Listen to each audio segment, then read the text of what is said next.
Bismillah. Dans ce diapo, on veut juste attirer l'attention qu'il y a une autre méthode pour calculer le facteur de structure. C'est en utilisant la densité de charge, au lieu d'utiliser les atomes. Donc, je passe à la phrase en bleu, c'est-à-dire je donne la formule, on donne la formule, le facteur de structure, à l'aide de la densité de charge. Vous voyez, c'est une intégrale triple, vous avez le volume de la maille, l'intégrale donc, il y a à l'intérieur la densité de charge, l'exponentielle est à I fois phi, donc c'est la phase. La phase est 2pi hx plus ky plus lz, et l'intégrale se fait sur tout le volume de la maille. Donc on voit bien, donc ce qui est écrit dans la remarque en bas, on voit bien que c'est la formule, tu as une transformée de Fourier. Donc le facteur de structure, c'est la transformée de Fourier de la densité de charge électronique. Ça correspond. Donc, vous avez étudié la transformée de Fourier, comparez, vous allez remarquer que le facteur de structure, donc, c'est la transformée de Fourier de la densité de charge.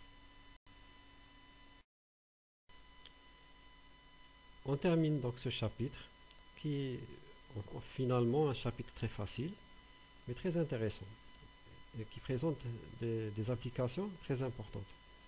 Donc on termine par ce qu'on appelle la diffusion anormale. Bon, dans tout ce qui précède, bon, tout est écrit dans le transparent, dans le diapo, hein, tout est écrit. Je vais seulement lire s'il y a des précisions. Donc, dans le chapitre, dans ce qui précède, on n'a pas tenu compte de certains phénomènes. Hein. Par exemple, l'attraction exercée par le noyau sur les électrons, comme exemple. Donc, on a besoin de faire des corrections. D'accord? Le facteur de diffusion, on a besoin de corriger. La différence, donc je suis dans la troisième phrase, qui est moitié noir, moitié rouge. La différence peut se présenter au niveau du module, au niveau de la phase aussi. Donc la formule utilisée, je passe à la phrase en vert.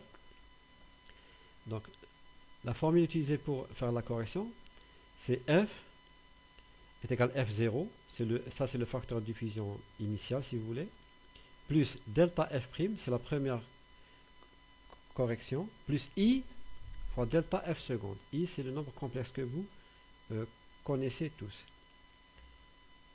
Généralement, bon vous allez me dire pourquoi ils ont fait ça, etc. On va pas faire ça, donc je m'excuse, on va pas rentrer dans les détails. Donc je passe à la phrase qui est en cyan, en bleu, si vous voulez. Donc delta F' et delta F seconde, généralement, sont négligeables devant F0. Mais quelquefois, donc je suis dans la dernière phrase, certaines applications nous obligent à en tenir compte. D'accord? Certaines applications, on ne peut pas les négliger. Même si elles sont très petites, on doit en tenir compte. Alors on parle, dans ce cas-là, de diffusion anormale. Et dans ce cas précis, la loi de Friedel n'est plus respectée. D'accord? Donc tout est écrit dans le diapo. En fait, je pouvais vous demander de la lire vous-même, mais ça ne fait rien. J'ai essayé de vous éviter ça.